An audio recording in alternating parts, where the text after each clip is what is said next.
Hi, everybody. So I am Hello. here. Hello. This is really exciting. We are here to talk about the best and a few worst so far of 2016, and I am joined by my friends Tom and Chris. And this is going to be kind of a roundtable. And do you want to introduce yourselves? Start with Chris. Yeah, I'm Chris, aka Durbin. Got a cool channel, Durbania, where I try to talk about things like this all the time. So, yay. Yeah, it's an awesome channel, and I'll have links to both of their. I have links in the description section if you want to check out and subscribe to all of their channels. Yeah, Tom, you want to introduce yourself? I'm Tommy. I do film reviews, my thoughts videos, and be sure to check out my YouTube channel. And Yes. as Rachel said, the link in the description will be in the description. Yes, and I have the chat room open, so I will be trying to monitor that as best I can. And so if you have comments on any of these films that we're going to talk about, then please say put your comments in the chat room. So, okay, we each came up with a top 5 for the year so far, and then we each picked one movie that we thought was the worst. A couple of us picked 2. We just couldn't decide. There's a couple bad ones. Yeah. And so I thought we'd get the fun part out first, talk about the worst, and then get to the best. So I'll get started. So my worst of the year, the worst movie that I've seen is from my old friend Adam Sandler, and it is called The Do-Over. And this movie, it's not even a movie. It's just Adam Sandler going on vacation to Puerto Rico and filming offensive stuff. Like, yeah. It's so bad. I can't believe that Netflix would air it, and it's not. I have to say though, it's not quite as bad as The Ridiculous Six from last year, which was my worst of the year last year. I fell asleep in The Ridiculous Six. That's how bad that one was. Oh my gosh, it was bad. It was. Yeah. I mean, his movies managed to be ethnically insensitive. They managed to be, but not in a funny way. Because you can do those. The Simpsons does those kind of jokes all the time and can be funny, but it's just so. He's misogynistic. He's chauvinist. He's crass. He's boring. It's just brutal. And did either of you suffer through The Do-Over? I did. I was really bored one day, and it was on Netflix, and I was kind of bored watching it. But honestly, I went into it expecting the absolute worst, and I got the absolute worst. So, like, I guess I can't say I was let down by the movie because there was no downer for me to go. But yeah, it was. I thank Netflix for sparing us from a theatrical release. Yes. Yeah. At least you could fast forward some parts, like at home, because nobody cared. And like, I honestly felt bad for David Spade because he actually was like somewhat trying in this one. I felt like. But, like, Adam Sandler is just, like, the worst person in the world in this movie. Like, he's horrible. And you're supposed to, like, I guess feel sorry for him, or it's just... I was missing Chris Farley while I was watching this. It's like, man, David Spade and Chris Farley, that was a great team. That could have made this movie a little better. Yeah. Yeah. And I don't know, just try. Just try a little harder, Adam Sandler. Like... it's just frustrating. I mean, his movies are just excuses to go on vacation and with his friends, and he doesn't care at all. And I mean, I'm not even like, I have to say, I'm not like one of these people who just like loves his early work. I like it, but I'm not like I'm not like in love with Billy Madison or movies like that, but at least he was trying. Yeah. At least he was. Yeah, I mean, there was some funny stuff in those movies. Yeah, one of my favorites will always be Happy Gilmore, especially when he beats up Bob Barker in the golf course. Right. That was just epic. Yeah. Anyway, yeah, so that is my worst. I did want to mention real quick, because that technically you could make a case that that's actually not a movie because it was never released in cinemas, thank goodness. My worst movie that was like mainstream is Warcraft. I just thought Warcraft was so boring. I just couldn't believe it, and I was so confused the whole time. I had no idea who was fighting who and why and what was going on and what the fel was and the rules of the magic and that portal I didn't understand, and I was just kind of miserable. I don't know. Did you guys see Warcraft? No, I didn't see it. Yeah. I saw it. It's been a little while since I've seen it.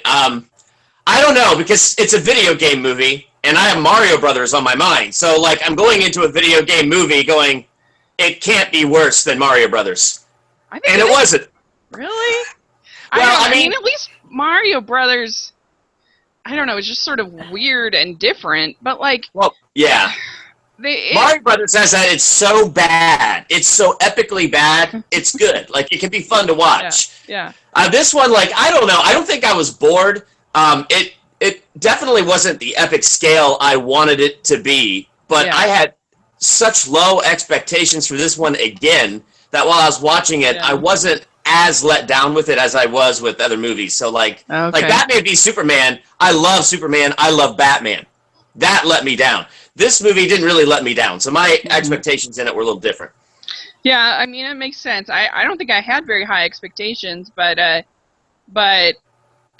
just was so confused about everything. That was my biggest problem, and I mean, maybe I'm just dumb, because I did not understand why anybody was doing anything, why they let the bad orc, like why he was in charge, and I thought the acting was terrible. Especially, well, it was funny. The CGI people were better actors than the live-action actors. Yeah, they were. Like, Ben Foster was horrible in that movie. It was embarrassing, I thought. And Paula Patton with those fangs. Oh, yeah. Speaking of Paula Patton, she was in both The Do-Over and Oh, my gosh. She was! And so she needs to fire her agent. Like, oh, man. What's going on? And... I do have to say, so the Do-Over is the worst of any of the movies we'll talk about as far as Rotten Tomatoes. 5%. Yeah. I was amazed to see that 5%. Yeah, wow. I'm like, who liked the Do-Over? Who's the 5%? Like, what is? I don't understand. What the world? Like, stop, could get any worse. Yeah. So yeah, and the Warcraft is at 28%, but it's Duncan Jones. I think if there was anything that maybe got me a little excited at my expectations, it was him as the director, because he's a good director. I love Source Code. I think that's a great movie, and I still need to see that. Yeah, it's so good, and I haven't seen Moon, but I've heard nothing but really good things, and so he's a talented director, and so if there was something that got me excited, it was maybe Duncan Jones as a director. Yeah. So. I think the one thing that kind of changed my mind when I was watching Warcraft on the big screen was the trailers building up to it. It looked like a giant cartoon movie with humans, blue screened in there. And when I saw the movie, I thought the effects, I don't know if they were rendered better, but I mean, it still had that overall CGI look, but it looked better, like the texture of their skin and everything, like all that stuff looked way better in the movie than it did in the trailer. So I think that might have been one of the things I went, oh, this is better than what I saw in the trailer. But I certainly did not walk out of that going, best of the year! That was not there. Well, so that's the thing with fantasy with me, like, it almost doesn't matter, like, how beautiful and how creative your world building is. If I'm bored and not engaged with your characters, it won't matter to me. It's just even when I was a little girl, like fantasy stuff just wasn't my thing, except for I guess Star Wars, if you consider that fantasy. That was sci-fi fantasy. Yeah, and like I like princess movies, but I don't know, like things like even something like Wrinkle in Time, I didn't really like till I was older. So, yeah, I never saw that one. Oh, the movie's horrible. It's horrible. I got the book. They redeemed themselves with Ava DuVernay's new version. But anyway, so that's my worst of the worst. Those were horrible experiences for me. What about you, Chris? What's your worst of the year? Well, I'm going to pick one that I think you and I have in common that we both really dislike, and that is Alice Through the Looking Glass. I do not like that movie. I do not like it. I've never seen a movie that it began with no stakes. I mean, they didn't know about Mad Hatter's parents. They just thought he was semi-ill, so we have to call Alice into another dimension for that. Yeah. And then she becomes the time-traveling villain. Like, she's the one that actually raises the stakes by being an idiot and doing everything wrong. Right. And so, like, the hero I'm supposed to root for, I want the time guy to just lock her in a time prison for eternity. She's ruining everything. Yeah, it's bad. I mean, the more I think about it, the more bad it is. Like, it's just, again, it's so boring. And it's frustrating to me because Alice Through the Looking Glass, the book, the actual novel, like, has some narrative structure. Like, the original Alice in Wonderland book, it's just her meeting a bunch of cool things. Okay. And that's awesome. I love that. But the in this one, she actually is kind of like playing this game of chess, and so there's sort of this like narrative flow to it. And you could actually have done like really cool things. But instead, I think where it truly lost me was in the fact that you've got this whole thing over tarts. Like, if you think about the last movie and all the apocalyptic destruction that we saw, you know, with, like, everything, that's all because of tarts. Like, it's so ridiculous. Like, it is ridiculous. So on top of Alice having no stakes and being the villain, tarts. The whole reason for these wars, it's over tarts. Yeah, it's true. And they explain things that you don't know need to be explained, like that you don't care about. Like, we don't care about why the Queen of Hearts has a big head. Nobody cares. Like, we just want to see Alice going on an adventure, meeting fun things. Like, and the other thing too is that I mean, we're supposed to believe that she's willing to take all of these risks because she's such great friends with the Hatter. Yeah. I never felt that way in the first movie. Yeah, I know. It's like, I didn't get that either. I think it was just for Johnny Depp. You know, let's give that guy more lines. Yeah. Yeah, it was. Did you see Alice, Tom? No, I didn't. Smart move. Yeah, that was smart. I really care about Alice in Wonderland, to be completely honest. I never saw the first one when the first come back. 2010. Oh wow. 2000. Anyway, I'm getting off track. I didn't see it. Yeah, smart move. Good for you. Yeah. Both of them are just, they lose all of the fun. And if anybody should be able to bring fun, it should be Tim Burton, but... Yeah, and I didn't like the first one, and when I saw the second one was coming out, I was really sad, because it was when I just started my channel, and I was like, oh crap, now I have to see this, dang it. I've had those moments too, especially because I make that commitment to review every Disney movie. Yeah. I'm like, oh man. Yeah. So anyway, so Tom, what's your worst of the year? If anybody knows me from my YouTube channel, they probably have already guessed. But for those of you who just, I would say Batman v Superman: Dawn of Justice.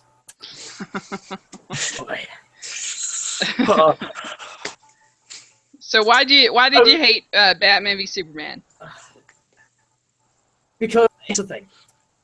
One of the trailers, which I shall not name, I wanted this to be good. I really honestly did. But I would be kind of lying if I didn't say that the more I thought about it before going in, I was kind of getting a Spider-Man 2 flash a bit. Mm-hmm. The movie was a let there. I will say, not that I have this, like, urgent, like, what am I saying? It's not that I'm... You don't have a bias. Yeah, exactly. Thank you, Rachel. Just, the more I think about it, I like it, and we have... Okay, I'm fairly sure everybody knows this by now, but Superman dies at the end. Yeah, that's where the movie really made me mad too. DC is pretending that Superman coming back to life is a big reveal in Justice League. I know! It's hilarious! Yeah. No, Superman! If you sound like it's a big reveal, a big reveal! We know he's coming! In fact, you even released a photo of the Justice League with Superman!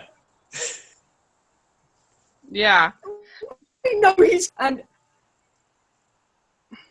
Okay, forget me being announced. Do get me started on that, because I could dedicate an entire video to that. Yeah, I hear you. I saw the extended edition. I don't really understand why people think it's so much better. I don't really. The only reason I think it's better is because the theatrical cut had so many holes in it, and so like, for instance, in the theatrical cut, how do you frame Superman for shooting people? He doesn't have a gun. And I was like, okay, it makes more sense that we see these burned up bodies, and it's like, okay, he does have fire eyes. That makes a tad more sense. And there's a few storylines, like, I didn't like Superman moped in the courthouse, and then it blew up, and he's like, maybe I didn't want to see it low. But then we find out in the Ultimate Cut, it was lined with lead, so he couldn't see it if he wanted. So things like that, I think, smoothed a few things out. Yeah, but I did like in the Ultimate Cut how he actually helped people after the explosion, and it wasn't just like forgotten. I couldn't believe that in the original, that like you could have a major terrorist attack in a movie and just never talk about it again. Yeah. Oh, like it's done. Yeah. What? So yeah. What? Yeah. Yeah, I guess for me, like, I actually like Batman v Superman. It's boring. It's the ending made me so mad. Like, first of all, the Martha thing is stupid. It's ridiculous. And then I just thought, I would totally agree with Tom on this. Like, you don't kill Superman in 2 movies. Like, no, give me a break. Like, and that was way too early to kill off Superman. Yeah. It was. He's not even an inspirational Superman yet. He's not the kind of Superman that inspires hope in people. He's the Superman that mopes. The Superman that needs to die is a Superman who inspires hope. So we get this emotional hit in our gut when we watch this guy give his life. Yeah. I mean, good golly. It should be. I was thinking about it that because I've been reviewing all the Star Wars movies. Not Star Wars, Star Trek movies. With my friend Tom, and in Wrath of Khan, Spock, spoiler alert, Spock dies, and it's like super emotional because, like, first of all, you don't really know that he's coming back, you know, he'll be back. They'll find a way to bring him back. Whereas, like, we know for sure that Superman is coming back, and so it just feels irritating that, like, they spend like 20 minutes on this funeral and long processional, and all of a sudden that Batman and Superman are friends when he's just about to kill him. And I think with the Martha thing, over there, Martha. Yeah. Yeah. I think with the Martha thing, the reason why it doesn't work is because this is not like a fit of rage. And if you were like enraged, then like someone saying Martha and making you think of your mother would make you stop and change. But that's not what this is. This is a soldier with a planned military operation, basically. He'd been planning for this for months, and he says if there's a 1% chance that he could turn, that he has to take it as an absolute certainty. And I don't understand how that would change. Martha would change a soldier from and then they are friends. He rescues his mother, and he's I'm a friend of your son's. I'm like, yeah, that was kind of sad. Work on his friendshiping skills. I don't know. I mean, the only thing that I give Batman v Superman credit for, I actually think it's a little better than Suicide Squad. I know I'm in a minority there, just because I felt like it's. I felt like at least felt like an ambitious failure. Like where Suicide Squad felt lazy and unfinished, and so I if I had to pick, I'd rather see Batman v Superman than Suicide Squad. I think I agree with that, and I think. Oh, go ahead. The ultimate edition of Suicide, so unless they decide to release it. So. Yeah, I'm getting really annoyed with that too, DC. Like, you don't get 2 shots for every movie. Yeah, start making a good movie. My 2 biggest problems with Batman v Superman are Batman and Superman. They took Superman and made him mopey throughout this entire movie. But then what they did with Batman is he's a killer. And I don't like that. Because Batman, for him the means justify the ends, but he doesn't cross that killing line. And so he's always kind of had that moral conundrum. I mean, granted, you can look at The Dark Knight Rises and he's blowing people up with rocket launchers, but let's ignore that for the time being.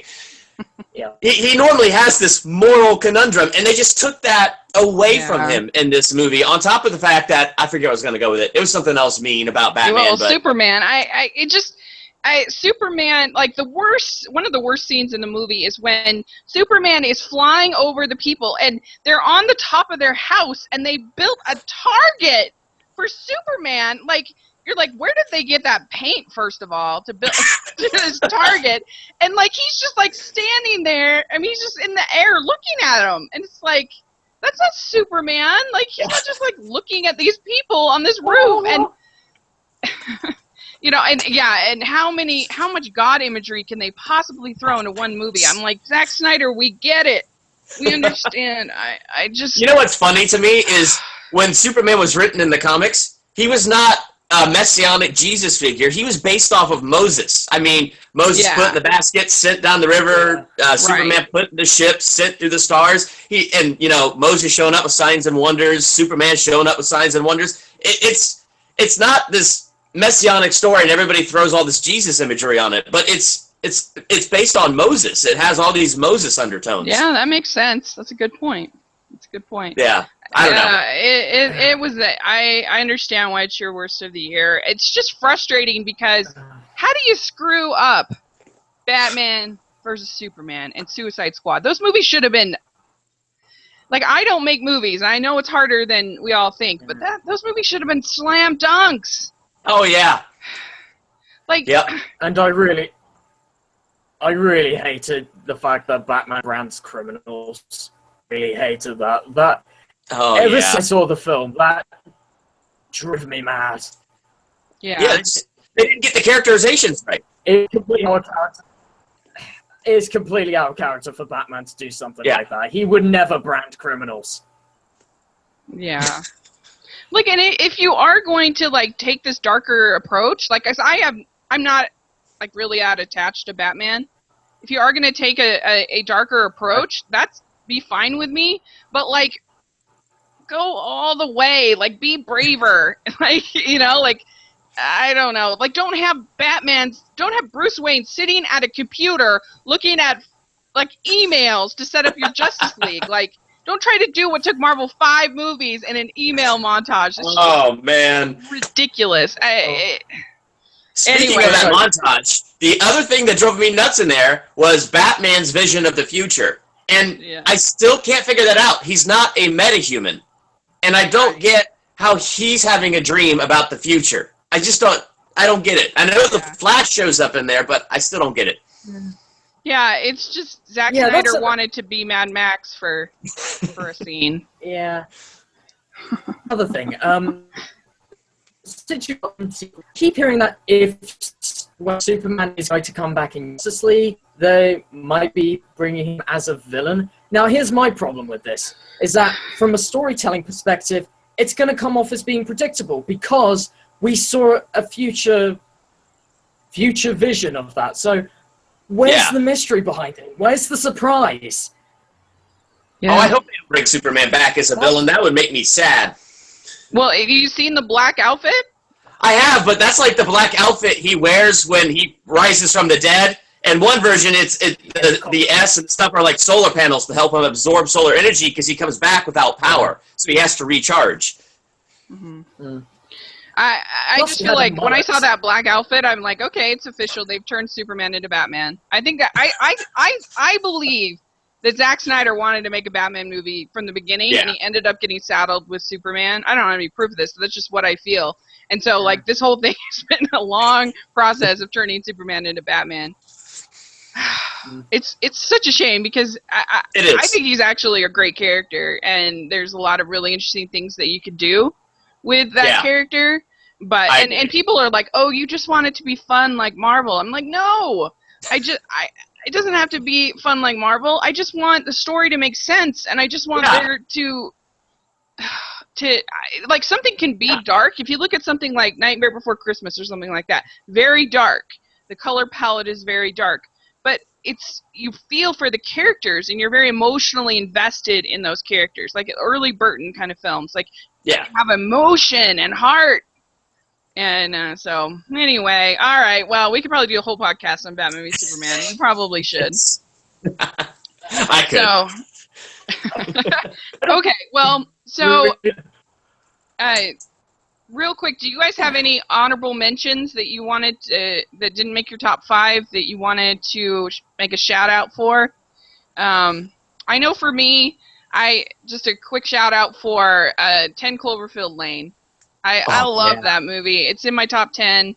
I thought it was so intense and exciting, and I thought she was such a smart character. And as opposed to most women in horror movies or thrillers or whatever you call it, I thought it was surprising. I didn't know what was going to happen next, and I thought it was great. Yeah, I think I agree with you that if I was to give an honorable mention, I didn't think about an honorable mention, but 10 Cloverfield Lane was such a surprise for me because I didn't like Cloverfield. And so 10 Cloverfield Lane, it blew me away that you have the majority of the movie, one set, just 3 actors, and the whole movie is intense and carried on that. Like, I loved it. Yeah. Awesome. Yeah, me too. What about you, Tom? Do you have any honorable mentions you want to give a shout out to? Are we doing top 5? Yeah, I'm just saying if you had any honorable mentions that didn't make your list, you wanted. Okay, I've got Hunt for the Wilder People. That's really my good. Honorable mention. I am very glad that it's just a really funny movie and budget film, and it's just funny, and the more I think about it, the more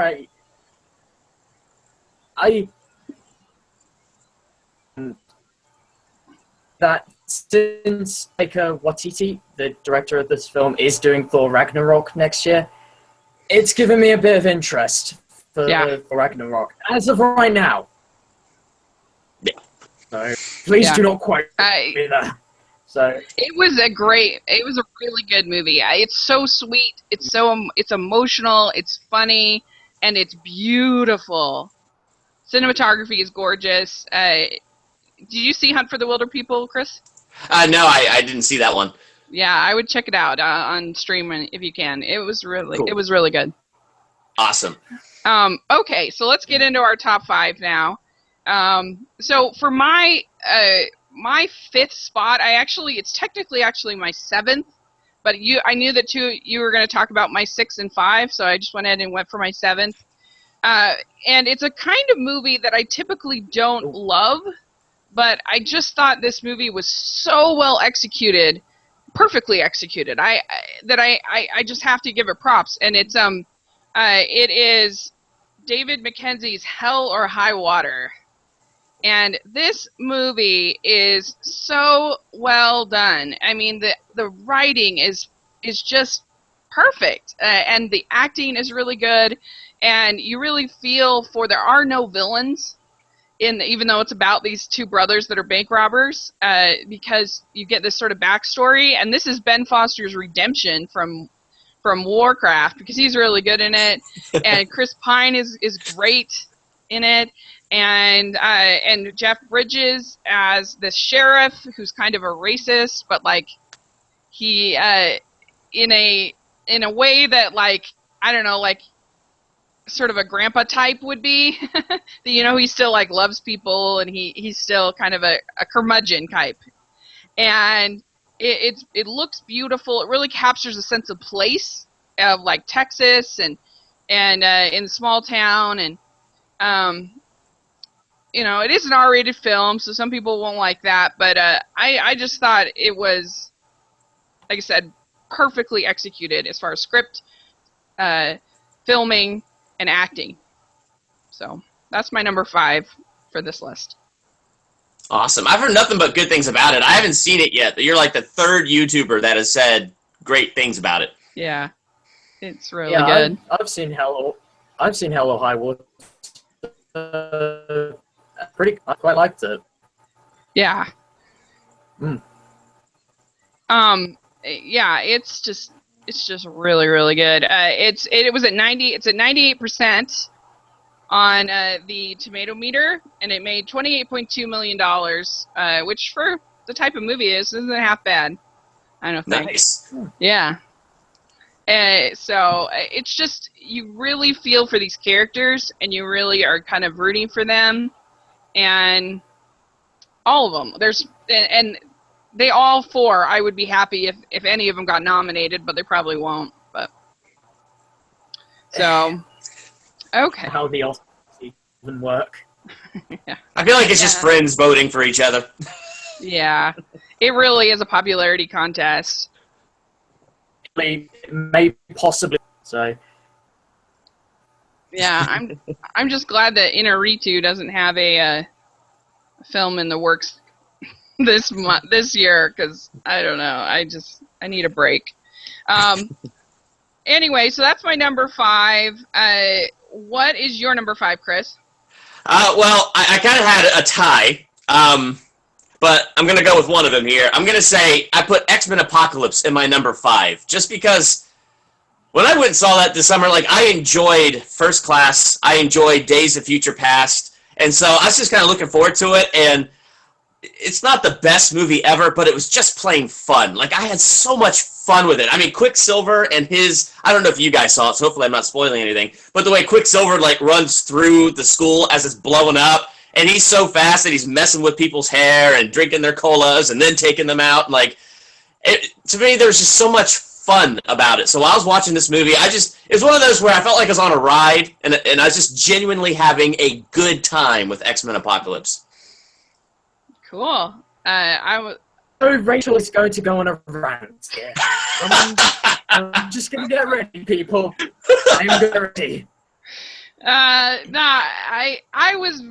didn't like X-Men Apocalypse. I can't go with you on this one, because I just felt I'm glad that you enjoyed it, but I was really let down by it, because I love the X-Men movies, or the good ones.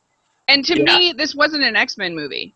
It completely lost the metaphor of class and the way we treat people that are different. And I just hated Apocalypse. He was so boring, and he was so, there was no, time spent on making him an interesting character with an interesting idea of, what would make a better world. It was just now for a better world, you know, and yeah. I can see that, and I can't argue with you on that, because he wasn't, like, the strongest villain, but, like, Magneto, what they did with his character in this movie, and him dealing with this pain of losing his family, like, him actually trying to be good and live a legitimate life, and then that was good. I liked that. And so, like, character-driven moments like that from him and things like that, like, so if I was looking for that in a villain, it was in Magneto, and I just like what they did with him. I liked his arc from anger, joining Apocalypse, to, holy crap, what am I doing, and coming back round. I guess I would like that arc better if I hadn't already seen it, like, 9 times, you know? That is true. We've seen Magneto, like, go from the, like, conflicted person, having the change of heart, and, like, everybody hates X-Men The Last Stand. It's not a good movie. But I feel like at least it's an X-Men movie, because you have these people that are having to decide whether they want to give up their mutant powers or not. Yeah. And that was just totally forgotten here, and that really frustrated me. And the other thing that just really frustrated me is I felt like it was really fractured narratively. So you'd have like 15 minutes or something with Magneto that was really good, and then you jump over, you're in Germany with Mystique, and then you'd spend 10 minutes with, you know, Xavier in the school, and I just felt like, whereas like Days of Future Past, yes, there's all these characters, but there's a narrative focus because it's about Wolverine and Mystique, and you know, and Mystique learning to sort of forgive, and so I felt like there was just a whole bunch of sort of underdeveloped characters who weren't given the time that they needed to really be effective. But you know, I guess for me, like, I have a very with fantasy and with superhero movies, if I'm not emotionally engaged in the characters and I'm not laughing, you know, or crying or having some kind of emotion, then I have a very high sell threshold. Yeah. It's just never, even when I was a little girl, I just wasn't that into fantasy, and so like a lot of other people are like, oh, it was so pretty, or oh, it was so fun, or whatever, and I'm just like, oh, I was so bored. I get it though. I mean, I get like what you said about Days of Future Past. That was a great example. That one did have a stronger narrative. It had the question for Mystique, you know, where she had to like choose her path. Yeah, question. Yeah, and it's amazing how much her path affected everything. And so they did a really good job of, is she going to be Charles's Raven, or is she going to be Magneto's Mystique, you know? And then her trying to find her own. So, like, in terms of that, it was, the Days of Future Past was way stronger. But, I mean, for this one, I just picked this one because I seriously just had fun. Like, there's a lot of stuff in it weaker than Days of Future Past and First Class and the first X-Men and the second X-Men. There was, but there was, to me, a lot of stuff that was just plain fun. And I saw this movie twice on the big screen, and both times it's like, it's just like a ride. And that's kind of how I view that movie. It's just a ride. Yeah, and I totally respect that. I'm glad you picked it, because because you can have, like, hello internet, you can have healthy disagreements about a film and it not be a problem. Like, I totally respect your review. I just was frustrated by it. And like I said, I guess I'm just not the type of person that with fantasy or superheroes, that if I'm not emotionally invested in your characters, I have a hard time kind of enjoying it on that fun kind of level. It's just I don't know.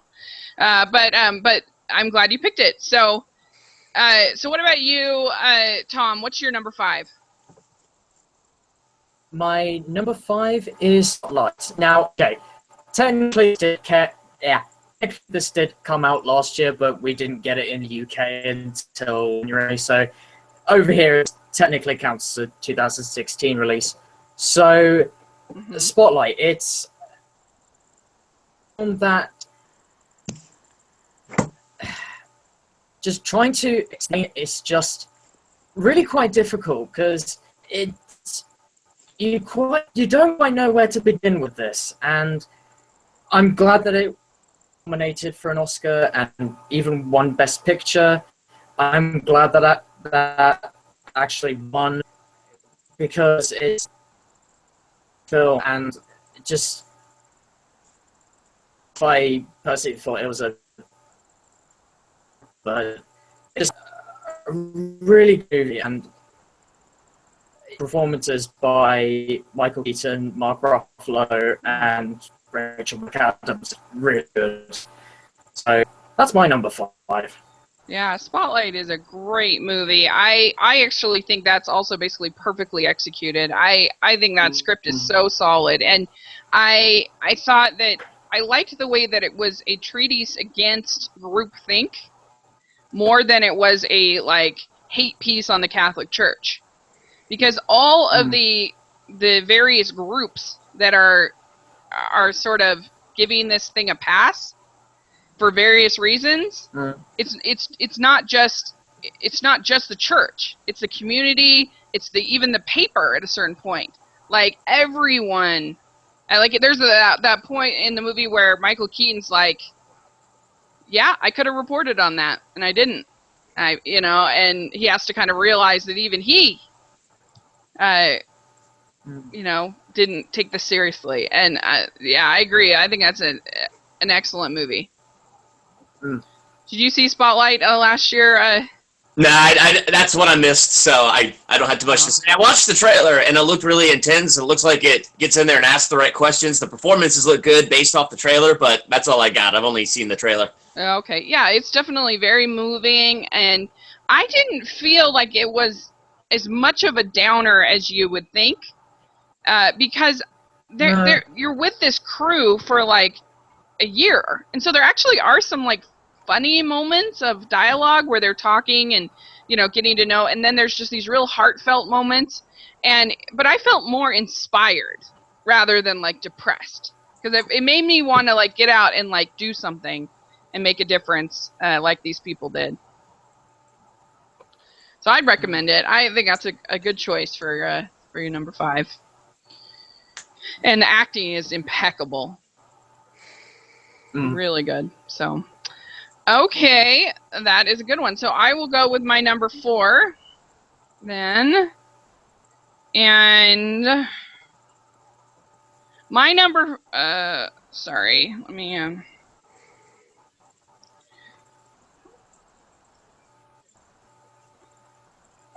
let's see here. Okay, my number 4 is Everybody Wants Some from Richard Linklater.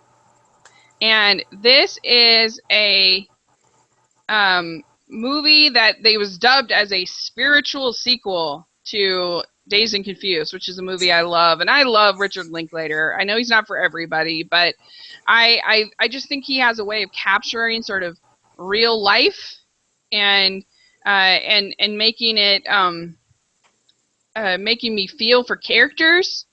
And I don't need a big plot from him. I just need to have characters that I like spending time with, and that I like hearing their stories. And his dialogue is so great. And so this one, it's actually about these baseball players who are all living in this house. They're starting college, and they're crazy and funny. And they go to all these parties, and it's totally different than anything that would be in my life.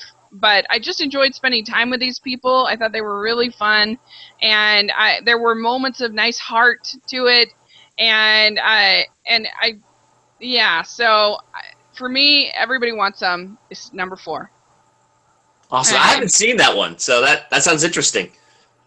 Yeah, it is rated R, so it does have a lot of profanity, but it's, some people will say it's boring because it doesn't really have a story, but I don't think that a movie necessarily has to have story if your characters, I think you can just be a fly on the wall and follow characters.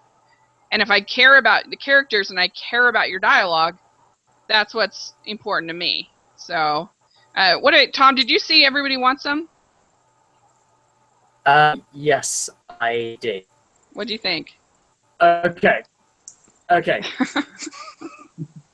And before anyone in the chat room, if there's anyone in the chat room, Now, let me just quickly say that anything against Richard Linklater. I do not have anything against him. How dare you? Okay. Why do I get the feeling I'm going to get flack for saying No, you're this? fine. I don't care.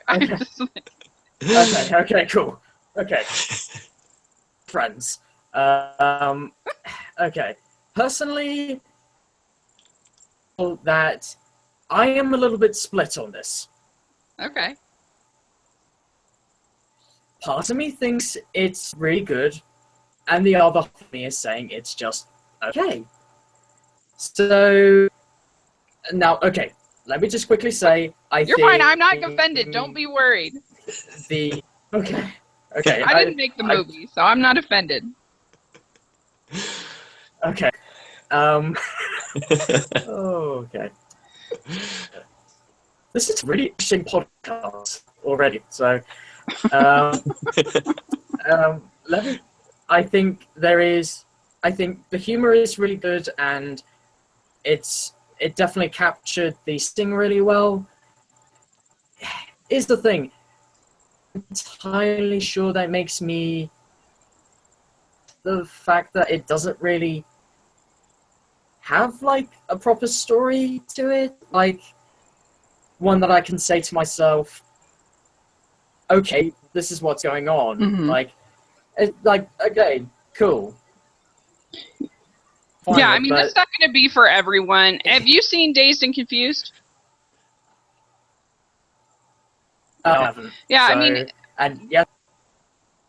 You know, Dazed and Confused Yeah, I know you're going to say that. Dazed and Confused I know it is a spiritual...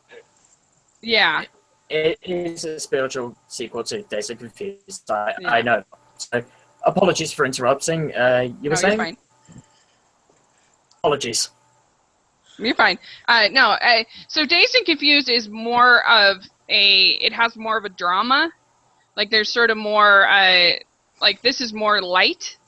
And so I get it. I get this movie's not going to be for everyone. But for me, I just liked spending time with these guys. I thought they were really fun. And so I enjoyed it. But I get it. It's not going to be for everyone. So no, you have not offended me in the lightest. So what is your what is your number 4, Chris? My number 4, I put Pete's Dragon at my number 4 because I was so surprised by this movie. I kind of was going in expecting to be totally bored. I have not seen the original Pete's Dragon. I only kind of saw a chunk of it when Cinema Sins did their Cinema Sins on Pete's Dragon, and I was like, oh, what am I getting myself into? But I actually really enjoyed Pete's Dragon. I mean, it's kind of a basic story. It is a little predictable, but they just, in my opinion, they executed it so well like that. I thought the performances were good. The way the story was told, it was good. I mean, I got a little choked up. Yeah. I mean, there was just the point where I'm like, I'm watching a movie about a boy's invisible dragon, and I'm getting freaking choked up. What is happening? So I enjoyed it. It was a really good movie. Yeah. I have that as my number 5, actually, but since I knew you were going to talk about it, I went ahead and talked about Hell or High Water. I loved Pete's Dragon. Loved it. Yeah. I'm with you 100%. I just felt like this movie was a throwback to the kind of movies for children that we used to see. Oh, yeah. You know, in the Black Stallion and Old Yeller and these kind of movies that were emotional and have heart and Sounder, Where the Wet Ferns Grows, like movies like that. I'm not saying it's necessarily as good as those films, but just sort of the boy and his dog, but it was a boy and his dragon, and the relationships they have. And I thought that Bryce Dallas Howard was excellent and just so warm and wonderful, and Robert Redford is so great. And I love that moment when she says to him, she says, "You are the bravest boy I know." And and then the first 5 minutes of the movie, and I'll try not to get into spoilers, but when the tragic things happen and the boy and the dragon are meeting for the first time, just that first encounter, I was like, 5 minutes in the movie and I'm feeling that little knot form in my throat. I'm trying not to look at my wife like, I'm not crying at this. I'm not crying at this. I'm so happy that at the least it's almost doubled its budget. It's really close. I think it will get there because this is the kind of movie I want Disney to make. Yeah. I want them to make lean, tightly edited stories with heart and emotion and good performances and that are small and feel intimate, as opposed to these big, bloated movies that sometimes work, but I don't know. If I had to pick a trend, I'd say do more Pete's Dragon and less Alistair's Looking Glass. Yes. Amen. Amen. Did you see Pete's Dragon, Tom? I think you did. Right? Yeah, I actually did. And, funny you should bring up the original, because I never saw the original. Before watching it, I never really heard of it. And, as someone who hasn't seen the original, I quite liked Pete's Dragon. I thought it was a pretty good film. And tissues. Yeah. That's good advice. Bring the tissues. Yeah, I think that the original film is fun. It's fine, but and this is really only a remake in name only. And I think they honestly should probably call it like Me and My Dragon or something like that. Because I don't think that calling it Pete's Dragon really helped anything. Like I don't think it brought anybody. It was totally different. Yeah. Totally different. Like in the original film, the bad guy literally has a like one of those handlebar mustaches, and he wants to cut up Pete and turn him into a tonic. So then that's how different the movies are. yeah, that's what he does. He wants to do. He sings a whole song about it. I saw that on CinemaSins where he had the dragon book. He's going through the recipe, singing about cutting them up. It was hilarious. What on earth? Yeah, and the bad guys in the original have a bill of sale for they're supposedly like a foster family, and they have a bill of sale that they like own Pete, and they're always like, we own him. Like I'm like, this is a human being. Like this is weird. Like what is going on? But anyway, yeah, it's a interesting. But it is fun. Like it has fun Sherman Brothers songs, and so But I think this is. I think that personally, I think this is better. But yeah, I agree. They're so different. So what are you gonna do? So Tom, what's your number 4? 4 is When Marnie Was There, which again is another film we didn't get in the UK until much later. So I actually got to see this in an independent cinema because for some odd reason, the cinema where I usually go to wasn't showing the film. I don't know what's up. So we're not here to talk about that. We're here to talk about When Marnie Was There. It's a brilliant film. This is Studio Ghibli's last film. I think they did it, and just a great film for Studio Ghibli. And the animation is beautiful to look at, and the story is good. And it's one that I didn't know what was going to happen until the very end. I didn't know what was going on until the story unfolded. Just a really great film, and just I'm glad that I saw it, and it's just I'm getting it on Blu-ray. I'm getting it tomorrow, so oh, awesome. There's that. I was so glad that you had this on your list, because anytime I have a chance to talk about When Marnie Was There, I'm happy. Because this movie is so great. I love this film. And they're so, like, brave. I mean, this girl is practically suicidal at the beginning of this. And here you have a movie that's geared at least partly to children. This girl is in such a low place. Like, they were so brave to like take it that low, and she and just to see her, like, it's not that she doesn't have love in her life, it's that she doesn't realize, she doesn't recognize it, because there's a difference, you know, and that's part of. I just felt like it showed sort of depression in such a like moving and beautiful way, and the way that she's able to kind of bring herself out of it through the love of her family, both beyond the grave and beyond the veil and on Earth, was so moving and beautiful. And the sound design was so good in this movie. Like when she would step into water, it just felt like water, you know, or yeah, it was gorgeous animated film and amazing music. It has a song by Priscilla On that so good. I think I wish it had been nominated for Best Original Song because I love this song. Have you seen? You haven't seen When Marnie Was There, have you, Chris? No, I haven't. But your guys' excitement for it is making me want to check it out. Yeah, check it out with a box of tissues. It's really really good. Have you seen any Studio Ghibli films like Totoro or Spirited Away or? I haven't seen those. No, I don't think I have, actually, so...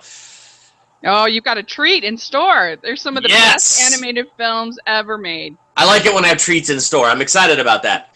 Yeah. I forgot to mention, so, yeah, this movie made a lot of money over in Japan, of course, and $38 million, and excuse me, and it's 92%. It's directed by Hiromasa Yonebayashi, and he did The Secret World of Arrietty, which is also really lovely. So, but I think that When Marnie Was There is even better. So, let's check it out. Awesome. Okay, so I will do my number 3, and that is Zootopia. And Zootopia, I'm a Disney girl, I get it, but I actually wasn't that excited about Zootopia. Like Moana has been the one I've been mainly more excited for Disney this year, and I just wasn't that in love with the trailers, the sloth trailer that everyone else loved. I didn't love, and then I went and saw it, and I've seen it many times now, and I just thought it was so funny and it had such heart, and I really liked that Disney was telling a fable. Because some of their best movies in the past have been fables, and where you can, because sometimes it's hard to teach things to kids, right? And so you need a story, you need a fable to kind of show them, okay, this is what we're learning. And I think this actually did more than one lesson. Like people are always like, it's just about prejudice, and I don't think that's true. I think it has a bully narrative in there that's really cool. I think it has a never give up narrative that's really cool. I love Judy Hopps as a character. And yeah, if you overthink the metaphor of race, then it does fall apart a little bit. I'll grant you that. But it's a fable. I think you can do that with all fables if you think about them. You know, if you're like, wow, the ugly duckling, like he should have figured this out or something. Like you can poke holes, but it's meant to teach a lesson to kids. Yeah. And I think it does it really well. And there's so many there's such an incredible attention to detail in the world building that was amazing to me. And I have the art book, and just the amount of detail that went into signs and vending machines and background stuff just blew me away. I thought the voice acting was great. It just made the characters really likable, and I thought the bond between Judy and Nick was really wonderful. And it's like a movie the whole family can go to and really love, and can start some really good positive conversations. But it's not just like a preachy, annoying movie. It's also really fun. It's also exciting and scary at times, and it's just got everything that you could want. And I think it's the best Disney non-musical since 101 Dalmatians. Oh yeah. That's really not a musical. I didn't even realize that. Wow. Yeah. I haven't seen 101 Dalmatians in a long time. Something new every day. Yeah. That's just my opinion. If you look at, I think it's a better movie. Personally, I like it better than Wreck-It Ralph. I like it better than Emperor's New Groove, even though I like those films. But I don't know. I thought it was great. I really loved it. So.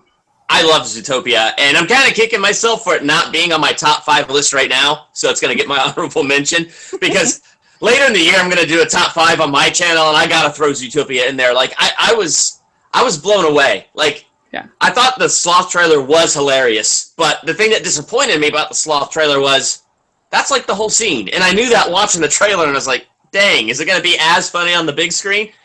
And it was. So I don't know. I just really enjoyed it. And it was, like you said, so many lessons taught on so many levels, but in such a fun way. And great voices in there. I love Jason Bateman. And I forget the actress's name, who's also Snow White on Once Upon a Time. Jennifer Goodwin. Yeah, she did great in this. Yeah. And I think she's good as Snow White, but I just don't like Once Upon a Time. But now I've been watching it for several years, so I have to finish it to the end, but that's another story.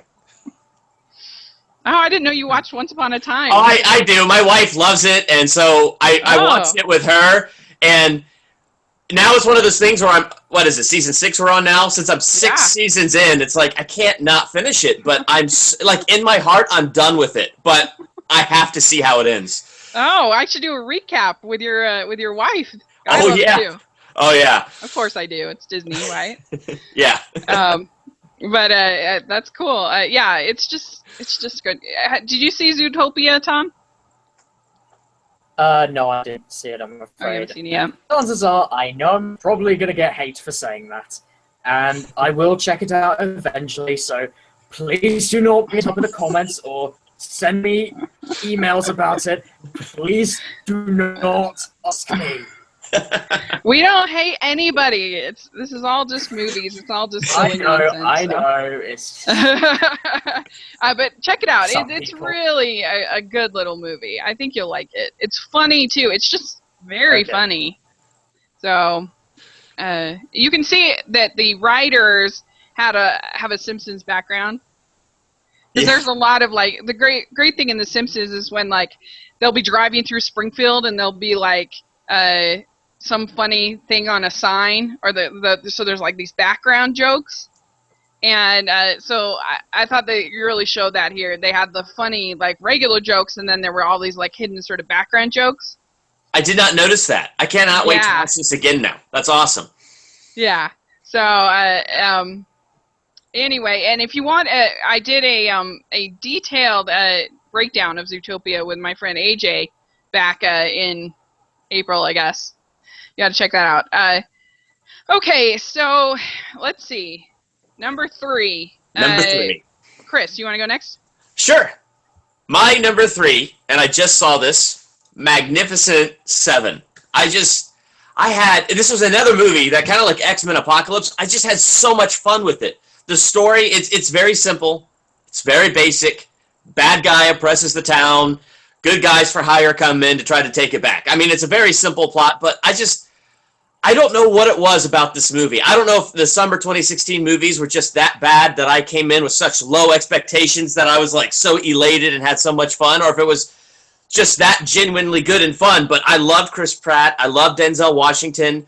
Vincent D'Onofrio. Like, watching him play Daredevil, the bad guy in Daredevil, then seeing him in Jurassic World. Yeah, Kingpin. And then seeing him in Jurassic World, and then seeing him in this, and seeing him play a totally different character in every movie, I was so impressed with him. Like, he became my favorite character in this movie. And I don't know, I really enjoyed it. For the weaknesses that this movie has, it was one of those movies that for me, it was a ride, and I was having so much fun. Yeah, I enjoyed it too. It was very violent for my palate. It was. It should have been. It was close to R. Should have been R, but it was like must have been one step down and got the PG-13. I don't know how. Like one of my friends in his review, he said the biggest joke in this movie is that it got a PG-13 rating. Yeah. And so it's not going to be for everyone, but I have. Have you seen the original? I did not, so I want to, but I enjoyed this one a lot. Yeah, I think so too. I thought it was really fun. The only thing I think that's better about the original is that the original it's a band of bandits. I don't know if you say it. It's a group of bandits who are taking over the village, and like they send this spy in on the bandits, and they are like starving to death, and so like that's why they're taking over the village. So there's some like motivation. Whereas I felt like Bogue was a real miss in this. That was my only real flaw with it. I thought he was just sort of a big baddie. Yeah. And, like without that kind of like motivation. Yeah. I will say this though, he was a creepy baddie. Like, yeah. It took me a while that I recognized him. Like, oh my gosh, it's Hector Hammond from that bad Green Lantern movie. But but he just brought this real creepy feel to it. Like Green Lantern movie. Yeah. That's another one we could do a whole podcast on, right? Yeah. We never talk about that. But go for business. Yeah. Green Lantern literally turned me off superhero movies for about 2 years. I'm not kidding. I hated that movie so much. But yeah, I don't know. I just felt like he was boring, a villain. He was just a kind of he was the Old West version of sort of a greedy CEO. Type. Yeah, and I think they definitely try to play that CEO type in him, but I don't know. I just looked at it as a bad guy in the West. I guess I didn't expect too much out of the villain, to be honest. I was more looking for the gunfighting and all that stuff, but I thought he brought, like, just his mannerisms and facial expressions and the cadence and how he talked. He just brought a real kind of creepiness, and I was like, yeah, somebody put a bullet in his head. I can see that. I loved the Seven. I thought they were great. Had super charisma. And in the original, I maybe get flack for saying this, but I think that Yul Brynner is awesome. I think Steve McQueen is awesome. I mean, those are two of the most charismatic actors ever. But some of the others, not as much. Yeah. So I think that pretty much all 7 of these guys were super charismatic. I really liked the Korean, I think, actor. Oh, he was awesome. He was great. Yeah, he was awesome. Ethan Hawke, I thought, was really good. Yep. I liked him. I thought I liked his post-traumatic stress disorder and him having to overcome that to come and help his friends. I don't know. I just thought that was kind of cool. Yeah. Is Magnificent Seven in England yet? It has, but I don't really have an interest with the Magnificent Seven, to be perfectly honest. Yeah. I get it. It's not going to be for everyone. Okay, so Tom, what's your number 3? My number 3 is Kubo and the Two Strings. Now, this one I really wanted to see so badly, and I will be honest, I could not remember the movie, and it just sort of stuck. The trailer stuck with me, not the trailer itself. It was only when I started booking for the film, I was like, oh, okay, so that's what that's called. Okay. And after watching it, it's what can I say? It's a really good acted film, and the animation is beautiful, and that guitar, because guitar ever. I don't care what anyone else says. That guitar, Kubo and the Two Strings, is the coolest guitar ever. Say that. Yeah, I can't think of a cooler. I'm with you there. I'll go with that. This was my number 6. And I love Kubo and the Two Strings. I've seen it twice, and I liked it maybe even more the second time. It was just... The thing I think that makes this movie so special is that Kubo is just such a lovely character. I love him. Every time he would smile, it made me smile, and I just wanted him to be happy. I felt protective of him, like as a character. I'm like, oh, come on, everything will be okay. And I liked that they had challenges, and there was something they were trying to find, but you were never really like sure. It wasn't like a clear sort of roadmap, I guess, of like where they were going, and it was all, to me, that actually made it a little unpredictable. I wasn't sure exactly what was going to happen next. Yeah. Did you see it, Chris? No, I want to see it so bad. My family came out to visit when it came out, and then on top of other things, it just kept getting lost in the translation, but I want to see it so bad. So bad. Yeah, you got to see it probably this week or next week. It's not going to be in there much longer, but... What is wrong with you? I don't know! I'm ashamed! I'm ashamed! I'm ashamed to show my face. I am ashamed! I mean, the sad thing to me is that this movie has only made $60 million, and it hasn't met back its budget, which was modest. I think its budget was something like 60 or 65 or 70, it's probably not even going to be able to open in China because of the ghosts. Again, they have weird rules in China about that, and I just feel sad for it because I just feel like it was so good. And what makes me annoyed is that, like, my religious friends, I'm Mormon, and my Mormon friends, my Christian friends, when a movie comes out like, say, 50 Shades of Grey, I'll see all of these posts on my Facebook about how Hollywood is corrupt and how there's never any, like, family films and blah blah blah blah blah. I'll see all these things. And then a movie in August, you had 2 movies that were so good. You had Pete's Dragon, and you had Kubo and the Two Strings, and hardly anybody went to see them. Yeah, I know. So don't complain to me that there's a lack of family programming, family things, and don't go see two stellar films this year. Yep. So. Yeah, we just got to start, like, voting by going to the movies and vote for Pete's Dragon and Kubo and those things and get them out more. Like, Hollywood will make more of that if we keep going. And I'm sorry, I'm part of the problem. I didn't see Kubo, but it's awesome. Yeah, it's all right. It just... Transformers. Oh! Smaller than Kubo and the Two Strings. How is that how about even this? Here's depressing. Angry Birds made way more than Kubo and the Two Strings, and it's like, I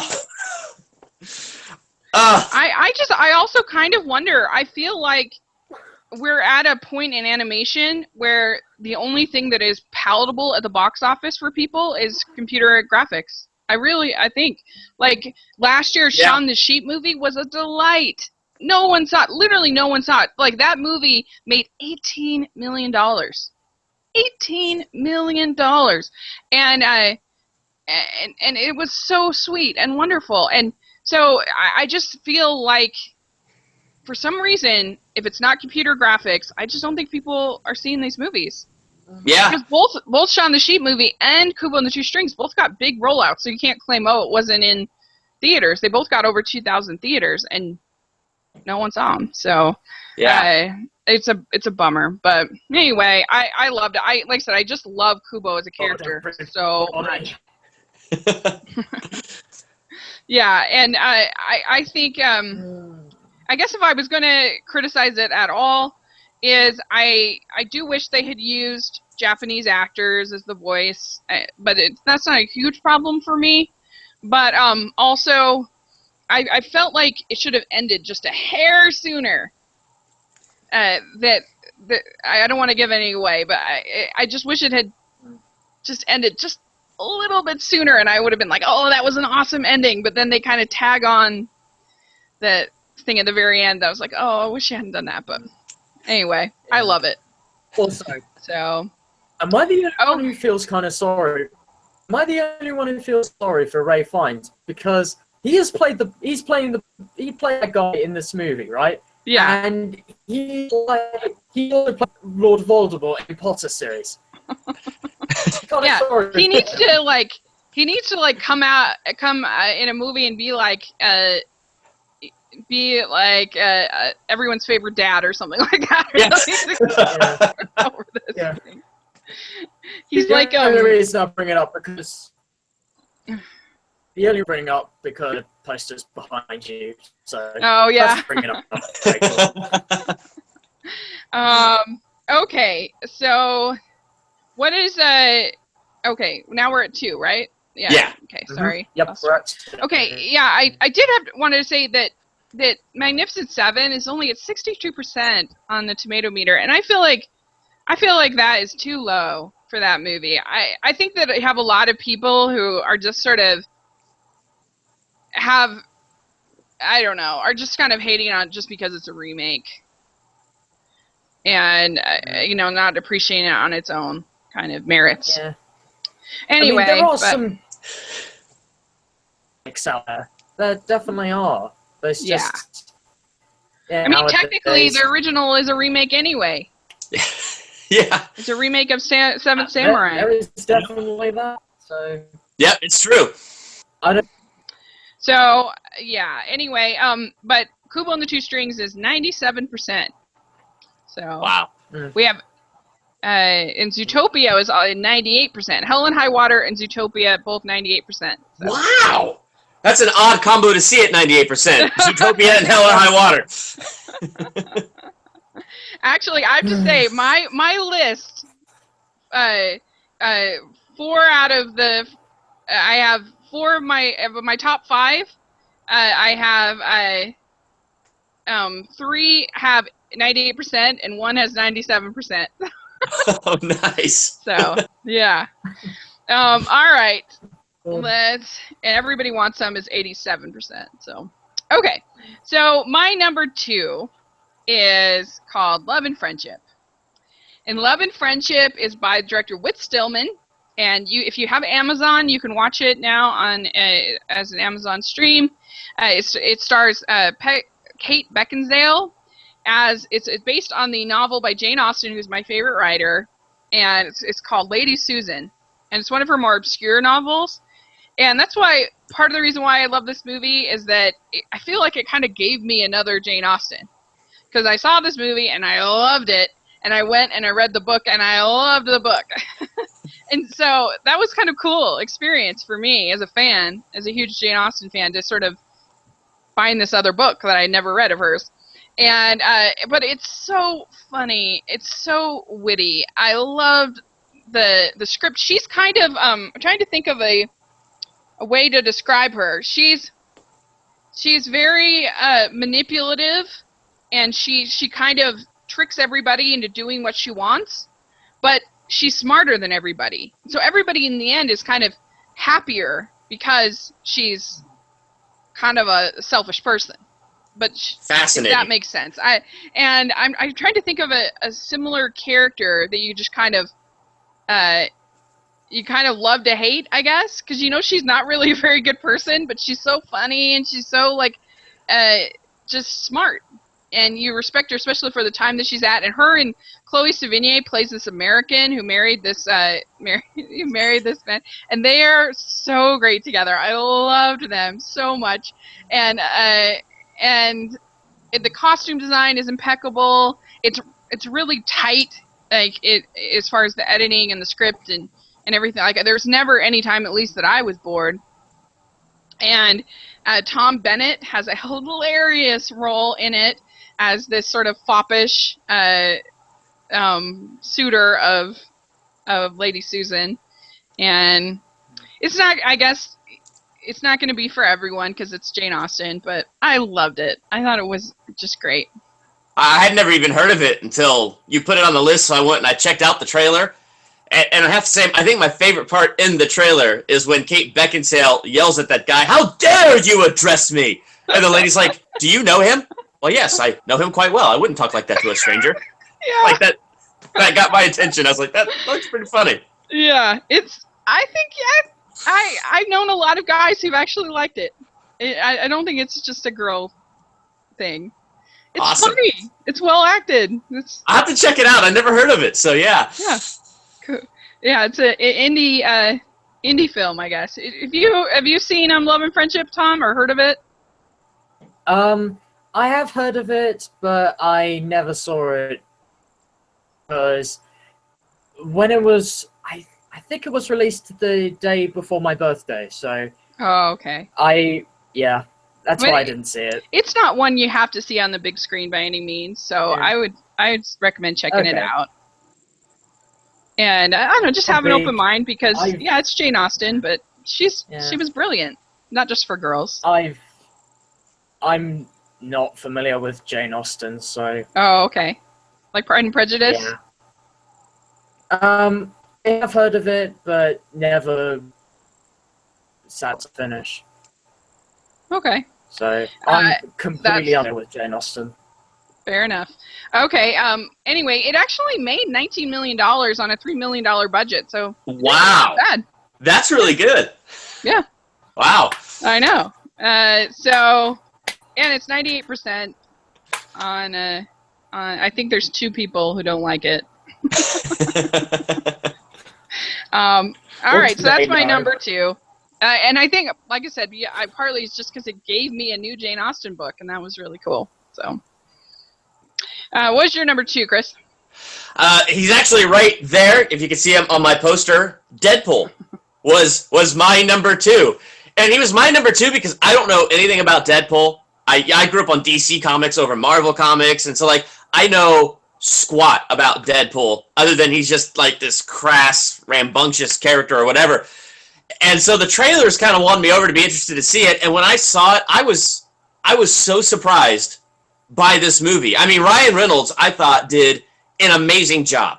I thought he was hysterical. I thought he did the great action part, and he had a few dramatic moments. So, like, he did the action comedy, a little bit of drama in there, and I was like, oh my goodness. And I just thought the whole cast did a really good job. I even like the animation on his mask where you can see his like eyes doing stuff. So a lot of that stuff I really liked, and it was a very crass movie.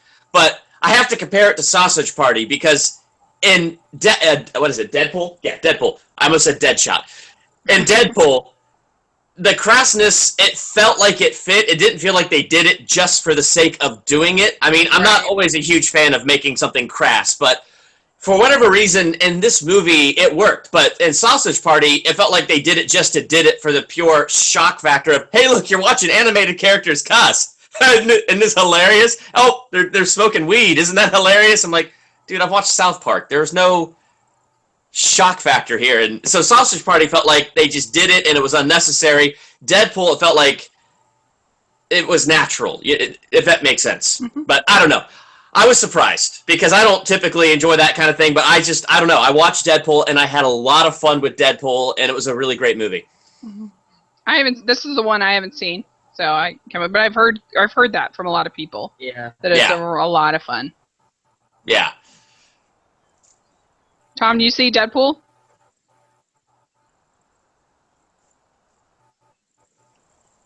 And don't worry, it's in the movie, so everybody calm down. Oh, you didn't like it? I'm touching myself tonight. Yes, I did. Come on, it's a joke from me. Calm down. Oh. Take a second. Yeah. It took you a while to get the joke, but I digress. And going into this, I am not familiar with Deadpool, and just seeing the trailers, I thought the first trailer was really funny, and the second, I felt like it was kind of the same. It didn't really give me anything excited to see it, and I kind of went into this with low expectations because, as you always say, Rachel, the secret to happiness in life is low expectations. Yep. I'm learning. This is my mantra. And I was really surprised, and it is great to see the superhero movies embrace their comic book counterpart other than just Marvel, and it doesn't always have to be like super dark or really depressing, and there is a complete discussion to be had on whether superheroes should be lighter or darker. So that's a completely different discussion for another day. And I will say this. Ryan Reynolds as Deadpool, I would say he redeemed himself in this movie because let's just pretend X-Men Origins Wolverine and Green Lantern never... Yeah. Deadpool's shot. But do that again, Fox. Yeah, I mean, as much as I didn't really care for X-Men Apocalypse, it's a million times better than Origins Wolverine. That movie is horrible. Oh, that let me down, that movie. Yeah, it's really bad. Yeah. Really bad. Hugh Jackman is the only good thing in that movie. Yeah. And I will say, in terms of villains, I know you've already come, Rachel. I will quickly say, I personally think Enchantress is way worse. Please do keep that in mind. I just think Enchantress is a bit worse than Apocalypse. So I think I agree with that. Yeah, I did not like Enchantress at all. Yeah. I did not like Enchantress. Yeah, Enchantress was... Yeah, I actually... This is Enchantress, belly dancing the whole time. Yeah, That's she was terrible. She was terrible. Yeah. What was that? I don't know! It was horrible. Yeah, they were horrible. Yeah, I've heard nothing but good things really up from Deadpool, that it was a lot of fun. The people really liked it. And as far as like this argument about whether superhero movies should be fun or dark and grim, it doesn't really matter to me. You just have to have a character that I feel for and that I like. Yeah, you just have to make it good and compelling and in line with that character. Like Superman, I don't think he lends himself to being dark, but you can still set him in the real world and make it gritty and make it great. And Batman, he definitely lends himself to dark, and you could do some great stuff with that. Yeah. Deadpool was just hilarious because it was dark, it was light, it was funny, it had a lot of that stuff. Yeah. Well, I did a thing on my blog called How to Fix Superman, and awesome. I talked about how this one comic that I really liked, where there was this character named Bloodsport, I think is his name. Anyway, and he's like this super hardcore racist, and he ends up taking this apartment because he believes that like people that are on welfare and stuff are just like sucking resources and should be like done away with, and they're just like this scourge, and he's just this horrible person. And like what made this comic really interesting was that this is something that Superman can't control. You know, like he's all powerful, but he can't make this person not a racist. So that makes it interesting. Like, what is he going to do? What is he going to do to try to fix the situation and stop this person? And that's the kind of thing, like that's the kind of grittiness that belongs in Superman. I agree with that 100%. That is great. I'm going to go read your blog now because that's really cool. Well, thanks. It's just... You just need to create a compelling character. I reject the idea that Batman v Superman or any of these movies that they're bad because they're either too silly or too grim. Like and that's what frustrates me when I hear WB say, "Oh, we're gonna make Justice League more fun." I'm like, no, you're taking the wrong lesson out. Just make a good character. And exactly, and the Suicide Squad. I think what went wrong with Suicide Squad. I know we're on Deadpool, but I think what went wrong with Suicide Squad is. It was the reshoots were a knee-jerk reaction to Batman v Superman. Oh, crud, we have to put more humor in it. It's like, no, that's not what we mean by this. We don't mean make it funnier. We mean just make it compelling. You can make it gritty, but you don't... Seriously. Well, and a movie isn't funny if you're not connected with the characters. Like... Yeah. And they expect you... In Suicide Squad, they expect you to feel that this group is like a family... And they're not. Like, they spent, like, no time together. Never got that. Yeah, like, exactly. The X-Men had, like, spent time together, and you knew that they did like each other, I guess, except for Storm. And Cyclops, is that the Lily and Munn character? Cyclops. That was really bad. I mean, come on. At Auschwitz, to have her in that, like, skimpy outfit, and, like, yeah. Come on. That was bad. All right. So, anyway, that's what they get wrong, is they think, oh, we just got to throw more jokes in it. And, I mean, Green Lantern had a lot of jokes. Yeah. And the problem with Green Lantern was, it was just... So, I read Green Lantern Secret Origins by Jeff Johns before I went to watch this movie. And it made me a fan of the character Green Lantern. Like, he's a super interesting character. Right. And the whole Green Lantern Corps is beyond interesting. The way this script was written, the way Green Lantern was edited, the way it was directed, none of it tapped into any of the things that made Green Lantern interesting. Yeah. And I don't think Martin Campbell cared in that movie at all. I think he just... He must not have, because that 007 movie he did, Casino Royale, was amazing. Mm-hmm. So, yeah, he must have just phoned this one in or something. Absolutely amazing. Yeah, I agree. I agree. My favorite Bond. Yeah. Anyway, okay. Going back to the whole... Yes. So wait, I lost track. Okay, so now we're on you, Tom. You're number 2. What's your number 2? My number 2 is Captain America: Civil War.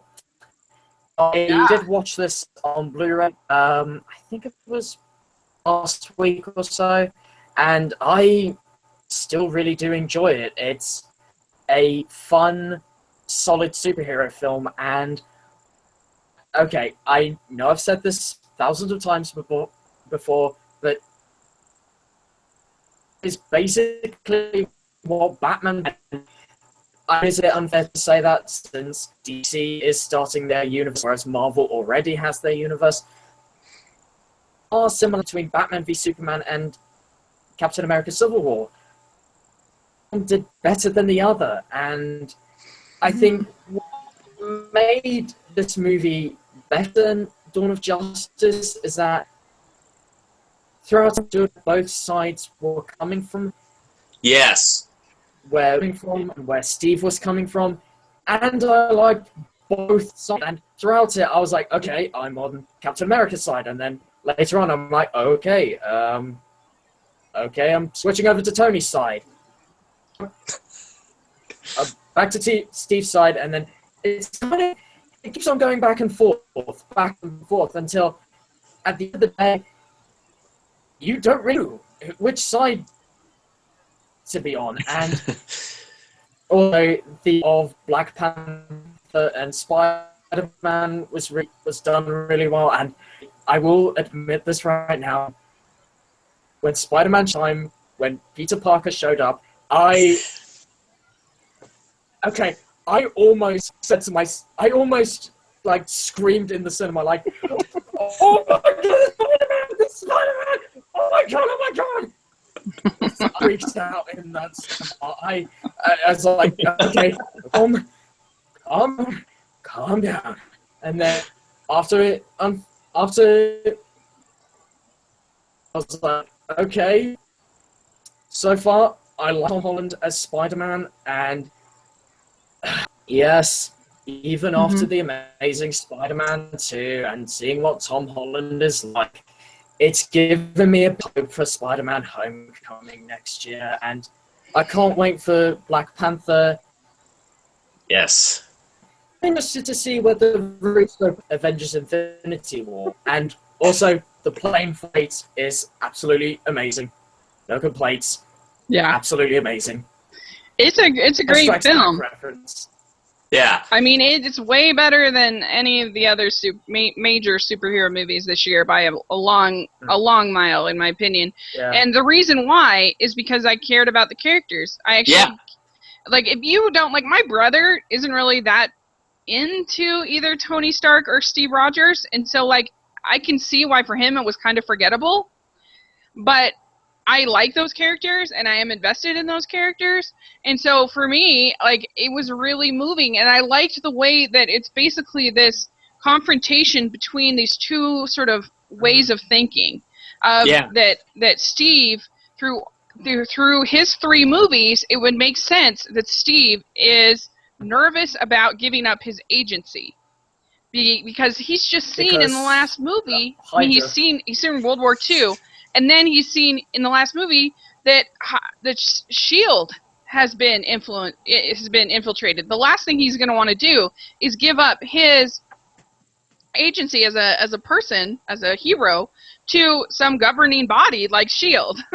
Yeah. And so it makes sense. And then with Tony, he's had, if you think about Iron Man 3, he had those panic attacks. Yeah. You know, and I've actually had panic attacks myself, and like the once you've had one, like the worst thing is sort of worrying about having another one. And so then you look at what happens in Ultron, where he creates Ultron. So it just makes sense that he would be at this point where he would want to give up his agency. He'd want someone else to make those choices because he's not confident in his own decision-making abilities. And also, that vision that Tony had. Yeah. Yes. That vision that vision was creepy. Yeah. And like, I mean, the comparison between like the Martha moment and Tony seeing his mother getting killed by Bucky. I mean, I just don't think there's any comparison. That's a difference, yeah. And I like what you're saying. On the Blu-ray, they had these special features where they go through and they did Captain America's journey from his first movie through now, and then Tony Stark's through now. Yeah. And it's very interesting how Tony Stark starts off as the, no, I'm not listening to the government. I'm my own man. This is my property. You can't have it, though, but thank you. I just officially privatized world peace. Yeah. And then in this movie, he's like, take my suits, take everything, take all authority. And then you have Captain America, who's the obedient soldier. Then by this movie, he's like, you know, I need to think about this. You know, and it's like, it's so interesting, their two journeys throughout these movies and how they landed on the sides that they are. Yeah. And it's what added to it. Because like you said, like, if I had only seen Civil War and none of the other Marvel movies, I'm convinced it would still be one of my favorite superhero movies ever, just because they still even did a great job introducing you to all the other heroes and getting to know their personalities and bringing them in. And so, yeah. I think if I was going to nitpick, I would say I kind of wish they hadn't done the letter at the end, and it just had the guts to kind of leave it and more like a, you don't have to make everything all nice and gooey. And then also, I wasn't that big a fan of Zemo. I mean, I get his purpose, though. I mean, granted, it was kind of, how could he plan it that well and have Captain America and Iron Man in that room at the very end? I mean, there's no way you could just account for it that well. But the thing I liked about him was just him being the instigator. I mean, they were already at odds, but the way he instigated and pushed that dividing line, like, to me, that was his purpose, and I enjoyed that. But I get what you're saying, because overall, he was not the strongest character in this movie. Yeah, he just kind of annoyed me. I'm just like, go away. But, I mean, not even to the near extent of a Changeless or anything like that, or Apocalypse. But I don't know, I just felt like you didn't need him. There was enough conflict, kind of, just with them. I mean, what do you think about the argument of there's no stakes? That's one you hear a lot. Should Rhodey have died? I mean, he goes in that great fall, and you know, it's like, should they have had the guts to kill Rhodey? I don't know, because they have established that those Iron Man suits are pretty powerful. Granted, there was no, power flowing through it, but I could buy that he lived. But I don't feel like that undermined the stakes for me in this movie, because for me, the stakes were really in the difference in ideologies between Iron Man and Captain America. And their friendship crumbling and all that stuff. I mean, you know that they have to become whole again one day, but still, for me, like, that to me is where the stakes were at, was watching these two go at it and watching the death of this great organization, the Avengers. I really enjoyed it too. I thought, I have it on Blu-ray, so it's a good choice. I have it on Blu-ray. Yeah, me three. Okay, so we're at... What on Blu-ray? So we're at my number one, correct? You guys both did your twos? Yep. Okay. Sorry, I'm losing track a little bit. So my number one movie of the year in 2016 is a little indie film called Sing Street. And Sing Street is like joy in movie form. It's like if they encapsulated joy. It's like in this movie. This movie makes me so happy. When I saw it, I literally just wanted to stay in the theater and just watch it again. It just is so great. It's semi-autobiographical about John Carney. He's the director of Once and Begin Again. I don't know if you've ever seen any of those, but his movies always have like a musical component to them. And he, anyway, and so the Sing Street, it's about this boy in 1985 Ireland, and he's trying to impress this girl. He has to go to this new school, and he's trying to impress this girl, and so he asks her if she wants to be in his music video. But the trick is he doesn't have a band, and so so he forms this band to impress this girl, and he starts writing songs, and it turns out he's actually a pretty good songwriter, and his songs are great. The music is so good in it. You'll be like humming it and like wanting to listen to it the minute that you hear it. And it also has other great songs from the 80s. And if you just like movies like John Hughes kind of movies, like 16 Candles or movies like that from the 80s, this definitely has some of that feel. The group that he gets together, to be in this band are funny and charming, and his relationship with this girl is really great, and it's just wonderful. The end, I just wanted to cheer, you know, like, and his relationship with his brother is so good, like, because his older brother is like giving him advice, but he's also kind of jealous of his younger brother, of the opportunities that he has with music and things, and so their relationship is really well done and really well acted, and I loved this movie, and I haven't seen a movie, a teenage high school kind of movie that I've liked this much since Perks of Being a Wallflower, which Perks of Being a Wallflower is one of my favorite movies ever, and I saw it 3 times in a week. I love that movie, and this is right up there with that. I like it just about as much as that film. So anyway, it just is a great movie. I highly recommend it. Nice. Yeah. Yeah, I haven't seen that one, but sounds really awesome. It's really good. I bet your wife will really like it too. I bet she would. So I don't think you've seen it, Tom, have you? I will say, I thought Norm of the North was your favourite movie of the year so far, Rachel. Yes, you know, it was tough. I was debating. It was a hard choice. Yep, so good. So Norm of the North, the twerking Rob Schneider polar bear movie. Oh no, oh, I did not see that. Okay, wow. Nobody should see that. Nope. Now I have an image in my head. I can't get it out. I can't get it out. I didn't talk about it in my worst stuff because I just thought I'd talk about one that was more mainstream with Warcraft. It's horrible. One of the worst animated films I've ever seen. Oh my gosh. I've never even heard of this movie. I don't want to. Yeah, it's really bad. Hear it. But seriously, both you guys, check out Sing Street and let me know what you awesome. think. I think you'll like it. So Chris, what is your number 1 movie of the year? Well, my number 1, and oddly enough, we just talked about it, is Captain America: Civil War, and I put it at my number 1 for the year because not only was it fun like a ride, like it had that element where it was just so fun, but it had that element where it took all of these characters that you love and it moved them forward, and it gave them great progression, and it gave you like great things to think about. Like, I mean, seriously, you're looking at this movie and you're watching politics divide these friends. I mean, it just gives you so much to think about and chew on, and I don't know, like, since we just talked about it, probably don't need to do a whole thing about it again, but that's why it was my number 1. It was fun, it made me think, and it's superhero mindless action. Like, it's just awesome.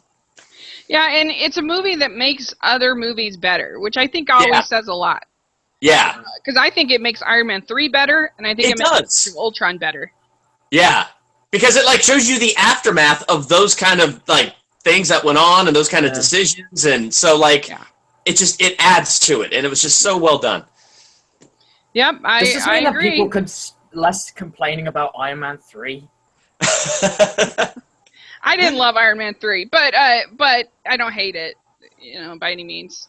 It has its charms. I just wasn't my favorite. I didn't like the twist. I went into it not knowing. I didn't like the Mandarin twist. See, I didn't know the Mandarin was Iron Man's Lex Luthor, and so when I went in not knowing that, like, I enjoyed it.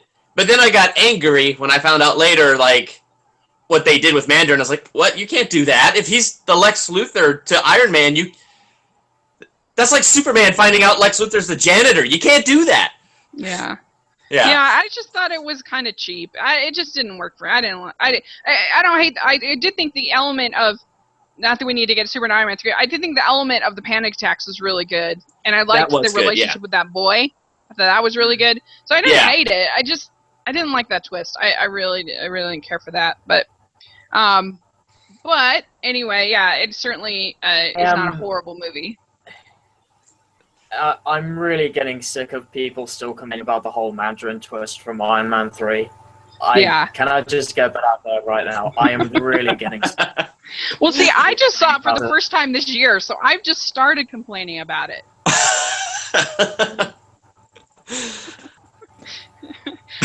Okay, so... Yeah, this year I have watched, believe it or not, this year I have watched all the Marvel movies. Some of them I'd watched before, but most of them I hadn't. I watched all the Marvel movies. I watched every single Batman and Superman movie, and I watched every single X-Men movie to get ready for these movies. Oh, wow. But I'm paid off by Marvel, so I don't know why I went to all that trouble. Yeah. So, anyway, okay. Yeah, it's a great pick. So obviously that was directed by the Russo brothers, 90%, $1.153 billion, and man, I think that it was deserved. It was a really, really satisfying, fun movie, and in a year where the blockbusters have just been so disappointing. Oh yeah, I think it even feels better. Yeah. Well, and then like my two favorite heroes are Batman v Superman, or Batman and Superman. They're my two favorite superheroes of all time. Yeah. And to finally see them on the big screen together this summer, and it hurt my heart. Like, it just made me so happy then to go over to Captain America Civil War and be like, there it is. Okay. Yeah. My favorite superhero characters are probably the Incredibles are my favorite. Yes. Which I guess those are based on the Fantastic Four. But they're hilarious. They're awesome. So good. So, okay, so Tom, what is your number one? My number one is the Jungle Book. Now, okay, let me just quickly say, this was a tough one because I love both Captain America Civil War and the Jungle Book. I love both films, and I did rewatch both of them, and both films are completely different from one another. One is a remake, and the other is a sequel to a much bigger franchise. I mean, that's like comparing the Avengers to the Dark Knight Rises. Yeah. One is seeing these superheroes team up for the first time, the other is an end of G. So that really does not work. And I think at the end of the day, it's really what you like the most and what really... I don't know how else to say it, but really... like, had you the most interested. And I feel that with the Jungle Book, there's this charm that always gets me. And I was watching the film on Blu-ray for the first time. I will be honest, I was nearly crying when Mowgli had to leave the pack. I was nearly crying. Mm-hmm. And I think there's this charm that always gets me, and ever since I saw it in cinemas, that charm always stuck with me. And so then again, so did Civil War, but both films are just so fun.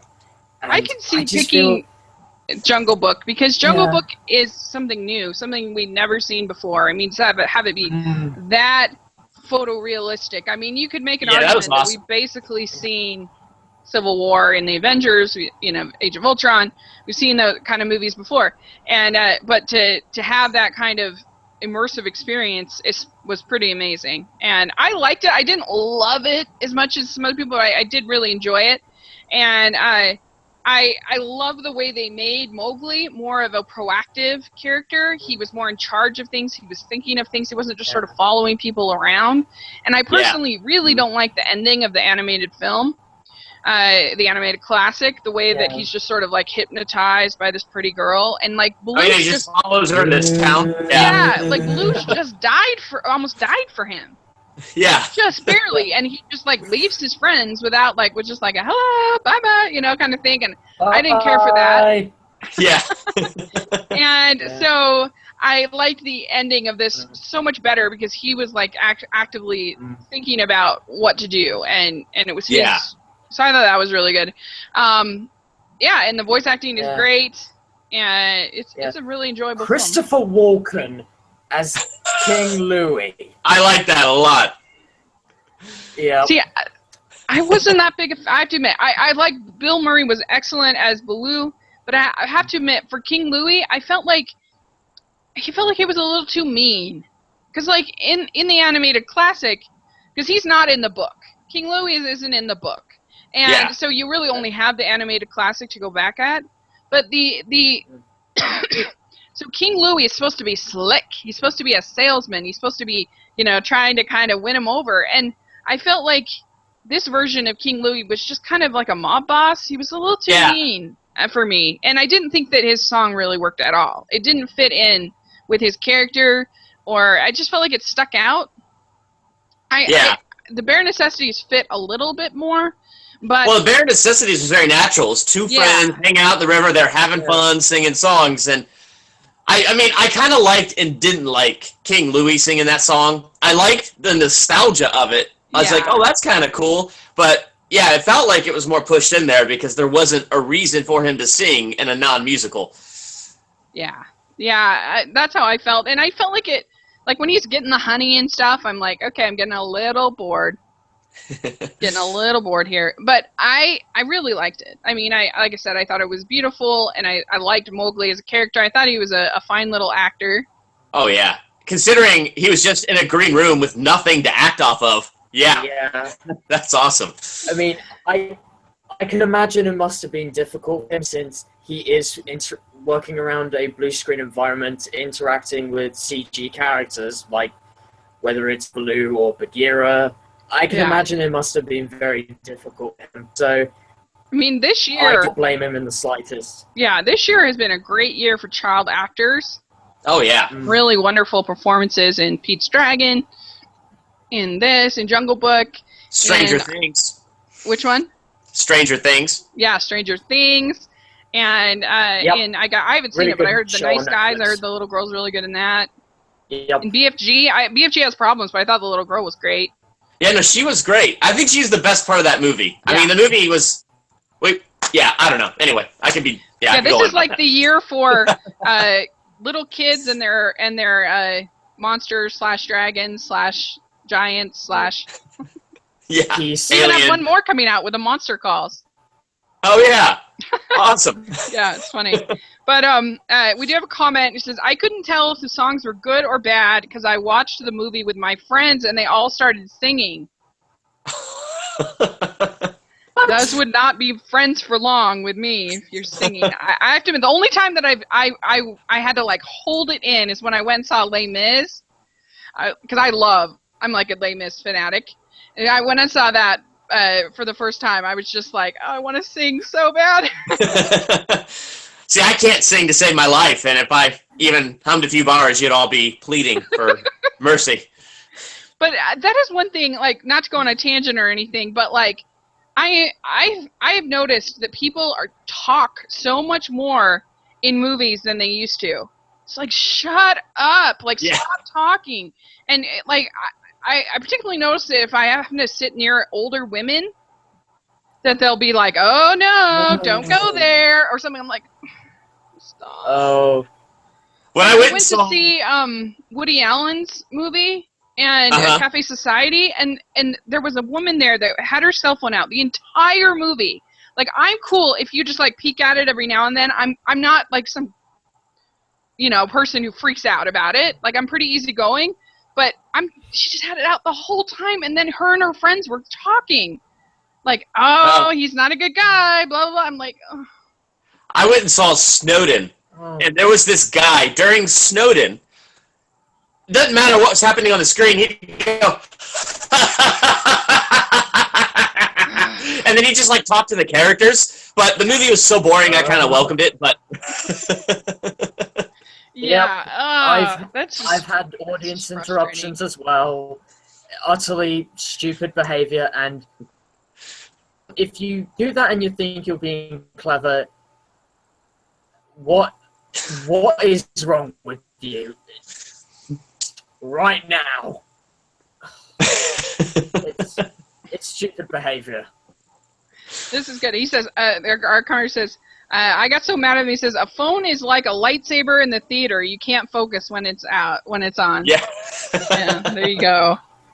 Yeah, it's just gotten out of control. Like, and I like I said, I think I'm pretty easygoing. Like, like if somebody needs to look at their phone or their whatever, like for just a half a second, and they put it away, I don't care. But it's just like, come on, don't be a jerk, and don't bring your kids to rated R movies. And man, that's the other thing I hate. Like, it wasn't rated R, but I went to see In the Heart of the Sea, and the Chris Hemsworth one. Yeah, and these kids were just like making loud comments throughout, like, what is a cannibal, and like making these loud comments, and you're like, I feel really awkward. Oh man. We went and saw Kingsman with some friends, and they had a 10-year-old son. They did not realize it was rated R, because if they had known, they would not have brought him. So after the church massacre, our whole theater is silent, and this kid goes, "That was awesome!" And the whole theater just erupted in laughter. Yeah, that's funny. Yeah, it's just like, I mean, I go to a lot of movies where there's little kids, and like kids will walk around the theater, and like nobody will I went to see Secret Life of Pets, and this girl literally came up, because I always sit on the end of the row, because if I have to get out to go to the bathroom or something, I don't want to bother people because I'm polite. And this girl, she came up on the stair, and she just sat next to me and was just wanted to talk, and I'm like, what is wrong with this parent? Like, why aren't you getting your girl and making her sit down? Like, I don't think that's too much to ask as a grumpy single woman. Like, I don't think it's too much to ask for your kids to sit down in the movie. Yeah. Anyway, yeah. But I've been meaning to do I've been meaning to do a video on theater etiquette. So maybe I should, but that would be a great video. You should do it. Yeah, please. I will. That would be the best video ever. Because, of course, when I go see Secret Life of Pets, I'm expecting kids to, to be fussy, or to have. You try to be tolerant because it's a movie for them. It's a kids' movie, but they overdo it. I think sometimes it's like, this is not just daycare for your kids. Like, this is a movie. So anyway, all right. So we have all given our list. This is very exciting. Yeah. This is a fun podcast. Yes, it is. Thank you so much for joining me. Thank you for inviting. It was awesome. Yeah, it was really a lot of fun. So I guess maybe just really quick. I know we're way over, but just what's one movie you're super excited about for coming up in 2016? I'll give mine. My number one is Moana. I can't wait. I'm so excited. I loved princess movies. I love Polynesian culture. And so it's like this movie I feel like was made for me. I love Lin-Manuel Miranda. I love Hamilton. All that stuff. To me, the trailers look really epic and fun and funny. I think The Rock's going to be really funny. Yeah. And so I'm really excited for Moana. I have three that I'm really excited about, but I'm going to pick one because you said one. Okay. So, Doctor Strange. I love Benedict Cumberbatch. I'm excited to see him play this character. It's going to be something brand new for the Marvel Universe, probably something brand new for the superhero universe. So, it looks good, and I hope it lives up. It looks great. Yeah, I agree with you 100% on that one. That's pretty good.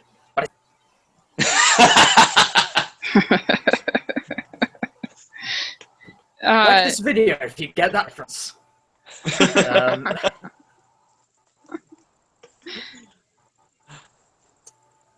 My number one is, it's not Rogue One, a Star Wars story, because that's the obvious pick, but I would probably go with Arrival. And interesting. I saw that was my second pick. Yeah. Okay, psychic then. Okay, it's confirmed. All jokes aside, I did see the trailer for from what I've seen, it looks pretty good. And the director of the movie, Denise Villeneuve, I think that's how you pronounce it. Apologies if I've mispronounced it. I really did enjoy Sicario, one of my favorites of last year, and from what I've seen from the trailer, it looks pretty good, and like what I'm seeing from this, and so far I'm hearing early reviews are saying positive things being said about it, so yeah. From what I've seen from the trailer, it looks pretty good, and yeah, it does. I can't wait to... I'm excited for that. I am really excited for Rogue One. I think that looks great. It does. Something different for Star Wars, a war movie, and also I am excited for another musical film called La La Land that looks really good, from the director of Whiplash. It looks... We don't even get that till January. So I don't think that... I think it'll be very small release in just for... And then I think the rest of us will get it till in January as well. So yeah, but yeah, I'm not the only one. So those would be probably the top of my list. So anyway, how can people find you, Chris? You want to go first? Yeah, sure. You can find me on YouTube. My channel is called Durbania. So my last name is Durbin. So Durbania to be awesome like that. Anyway, you can check that out. Find that link in Rachel's description there. You can also follow me on Twitter at World of Durbania or Facebook.com/Durbania, and movie reviews, movie talk, and sometimes I try to do a Durban experiences where I go to experience an element from a movie, where I got to go shoot the guns from Magnificent Seven, and that was really fun. So try to do fun things like that. That was really cool. It was fun. I really enjoyed that. My bruise is finally going away from shooting the double-barrel shotgun. What about you, Tom? How can people find you? You can find me on my YouTube channel. It's called Tom Blakeney. I don't have any cool YouTube name, mainly because I can't exactly name my YouTube channel very well, so Tom Blakeney will have to do. So hey, it works. Yeah, that does work. You can find me on Twitter at Tom Blakeney1 Twitter, and you can also follow me on my Facebook page. It is called Tom Blakeney Reviews. So follow me on Facebook. It's called Tom Blakeney Reviews, and follow me on Twitter at Tom Blakeney1. All right. Well, great. Well, thanks. On the channel. Well, thanks again, and we will talk again soon. Sounds good. Bye.